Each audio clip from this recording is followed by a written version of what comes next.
$2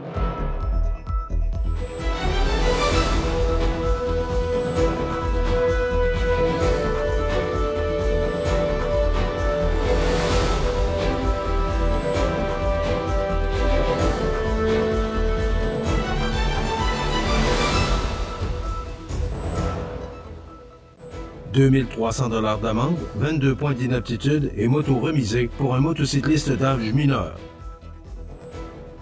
Alerte chaleur extrême, la santé publique appelle à la prudence.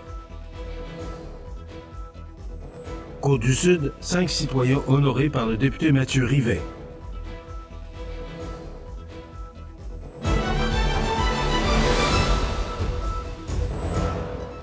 Mardi 12 août 2025.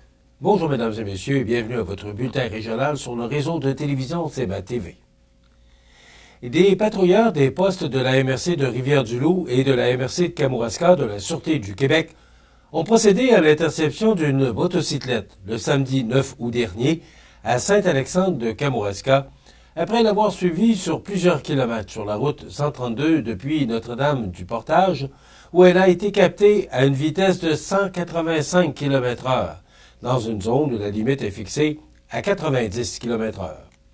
C'est à la suite de divers rapports depuis quelques soirées faisant état de la commission des diverses infractions relatives au Code de la sécurité routière, telles que des excès de vitesse et des actions imprudentes, comme le fait de circuler sur une seule roue, que les policiers ont réussi à épingler l'individu après une surveillance accrue. Un constable positionné à une intersection de la route de la Montagne à Notre-Dame-du-Portage a aperçu la motocyclette qui circulait sur une seule roue à grande vitesse et l'a poursuivie à distance jusqu'à ce que des collègues appréhendent le conducteur téméraire sur la route 289 à Saint-Alexandre. Le conducteur, d'âge mineur avec un permis de conduire assorti d'une tolérance zéro alcool, a reçu un constat d'infraction de 961 $ pour avoir circulé à une vitesse susceptible de mettre la vie en péril, ainsi que 4 points d'inaptitude. Un autre constat de 961 $ assorti de 18 points d'inaptitude pour son grand excès de vitesse. Un autre constat pour un système d'échappement non conforme et un dernier constat de près de 400 $ et 4 points d'inaptitude pour avoir contrevenu à la mesure zéro alcool accompagnant son permis, qui fut suspendu sur le champ pour une période de 90 jours. Sa motocyclette fut également remisée. La région de Chaudière-Appalaches affronte depuis quelques jours, et ce, possiblement jusqu'à mercredi, une vague de chaleur extrême. En effet, selon les prévisions météorologiques, les températures devraient atteindre des niveaux exceptionnels, posant un risque sérieux pour la santé de la population. La direction de santé publique du CI3S de Chaudière-Appalaches lance un appel à la prudence et rappelle l'importance d'adopter des comportements sécuritaires pour se protéger des effets néfastes de la chaleur. Première recommandation, l'hydratation. Les autorités conseillent de boire beaucoup d'eau régulièrement, sans attendre d'avoir soif. Les boissons alcoolisées, caféinées ou très sucrées sont à éviter, car elles peuvent accélérer la déshydratation. Deuxième conseil, restez au frais. Passez quelques heures par jour dans un endroit climatisé ou rafraîchissant, prendre des douches ou bains frais, ou encore utiliser des serviettes mouillées froides peut aider à prévenir les coups de chaleur. Troisième mesure, réduire les efforts physiques. Les activités intenses sont à éviter surtout entre 10h et 18h, période où la chaleur est la plus accablante. La santé publique insiste également sur l'importance de porter attention aux personnes vulnérables, dont les personnes âgées, en perte d'autonomie, atteintes de maladies chroniques ou de troubles de santé mentale. Il est recommandé de vérifier régulièrement leur état de santé, de leur offrir de l'aide et de s'assurer qu'elles appliquent bien les mesures de prévention. Un avertissement spécial est lancé pour les enfants alors qu'il ne faut jamais laisser un bébé, un enfant ou une personne non autonome seul dans un véhicule ou une pièce mal aérée, même pour quelques minutes. Les enfants doivent être hydratés en continu et les bébés allaités ou nourris au biberon doivent recevoir leur lait régulièrement. Pour les travailleurs exposés à la chaleur, l'Institut de recherche Robert Sauvé en santé et sécurité du travail, organisme à but non lucratif québécois, fondé en 1980 et ayant pour mission de contribuer à la santé et à la sécurité du travail par la recherche, des analyses de laboratoire ainsi que la diffusion et le transfert des connaissances dans une perspective de prévention et de retour durable au travail, rappelle l'importance d'adapter les conditions de travail, dont l'hydratation fréquente, des pauses régulières et l'évaluation des risques étant considérées comme essentielles.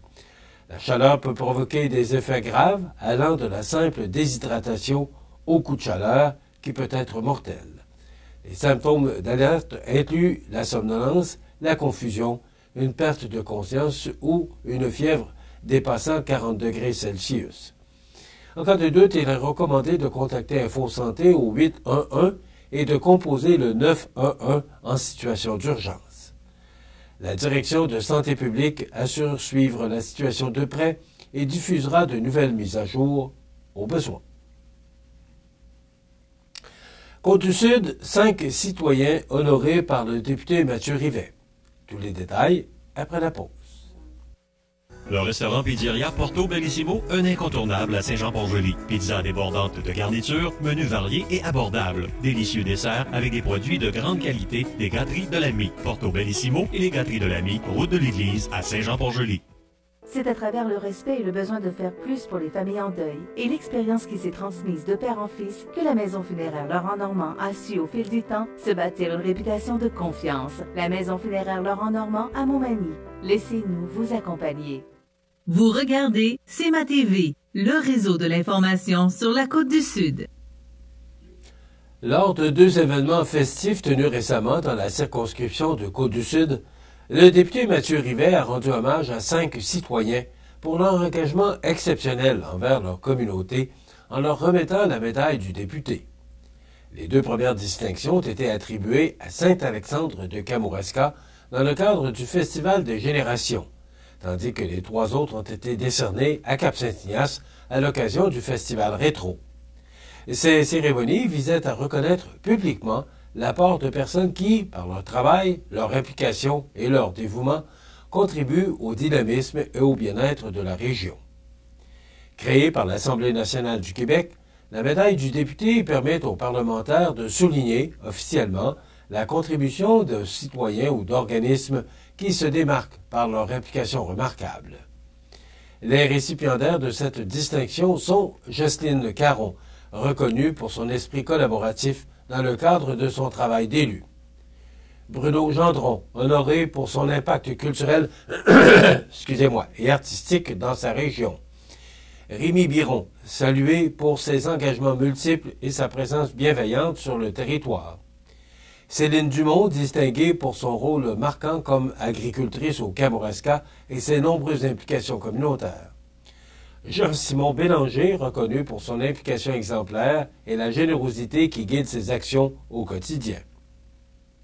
Je suis très fier de remettre la médaille du député à des personnes qui se démarquent dans notre région et qui ont été significatives dans mon parcours.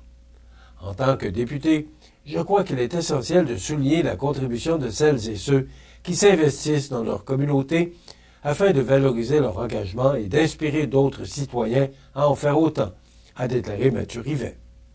Par ces remises, le député espère encourager la participation citoyenne et rappeler que l'engagement local demeure une force motrice essentielle pour le développement de Côte-du-Sud. Excusez-moi. Le ministère des Ressources naturelles et des Forêts annonce que la période officielle de récolte de bois de chauffage à des fins domestiques dans les forêts publiques du Bas-Saint-Laurent se tiendront du 16 au 31 août prochain. En effet, les citoyens intéressés doivent obligatoirement se procurer un permis avant de débuter toute coupe. Ce permis, valide uniquement pour la saison en cours, autorise la récolte maximale de 22,5 mètres cubes apparents de bois au coût de 1,80 $ par mètre cube apparent plus taxes. Ce tarif, précisons-le, peut être révisé en tout moment par le ministère. La demande de permis doit être effectuée exclusivement en ligne via la page officielle du gouvernement du Québec dans la section Bas-Saint-Laurent, sous l'onglet « Démarche pour une demande ». Aucune demande sur place ou par la poste n'est acceptée. Pour toute question ou assistance dans le processus, les responsables du ministère sont disponibles du lundi au vendredi de 8h30 à midi et de 13h à 16h30 par courriel ou par téléphone. Il est important de rappeler que la récolte est limitée aux essences de bois précisées dans les documents du permis et doit se faire uniquement dans les secteurs désignés. Comme toute intervention au milieu forestier, cette activité est réglée par des règles strictes destinées à protéger l'ensemble des ressources, qu'il s'agisse de la faune ou de la flore ou des sols. Ainsi, le ministère invite les citoyens à respecter scrupuleusement les conditions et à faire preuve de prudence afin que la récolte de bois demeure une pratique durable et sécuritaire pour les générations futures.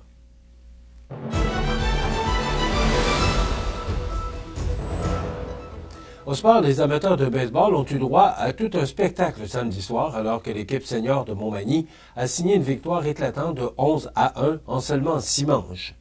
Dès la première manche, les visiteurs ont pris les devants grâce à quelques coups sûrs combinés à des erreurs défensives. Mais la réplique ne s'est pas fait attendre puisque, fidèle à son habitude cette saison, Martin Bernard a sauté sur le premier lancer pour frapper un circuit et créer l'égalité 1-1. Le moment fort du match est survenu en 4e manche alors que Montmagny a explosé en offensive, inscrivant pas moins de 8 points à la suite de plusieurs coups sûrs bien placés. Une avance que l'équipe locale n'a plus jamais regardée derrière. Les joueurs du match pour Montmagny ont été Martin Bernard, qui a frappé 3 coups sûrs en 4 présences, et Max Beaulieu, auteur d'une performance impressionnante au monticule, avec un match complet, seulement 4 coups sûrs alloués, 3 buts sur balle et 4 retraits au bâton. Cette victoire cruciale pour la suite met la table pour le dernier affrontement de la saison régulière qui aura lieu vendredi 15 août au parc Marcel Desjardins alors que l'équipe recevra le B45 CSA Baseball Senior 2B dans ce qui promet d'être un match chaudement disputé pour clôturer la saison en beauté. Voilà ce qui complète votre bulletin d'actualité pour ce mardi 12 août. Dans un moment, les prévisions de la météo et le menu de cette émission du 12 août. D'abord, on vous présentera la chronique Bouffard Sport qui parlera de camping, la chronique Ancrez-vous avec Jessica Fortier-Lavallée. Il y aura bien sûr les trouvailles d'Audrey et parce qu'on se rendra chez Tapis Montmagny et la chronique La Pouponnière. Bien sûr, les avis de décès suivront. Voilà, ça complète. Bonne journée.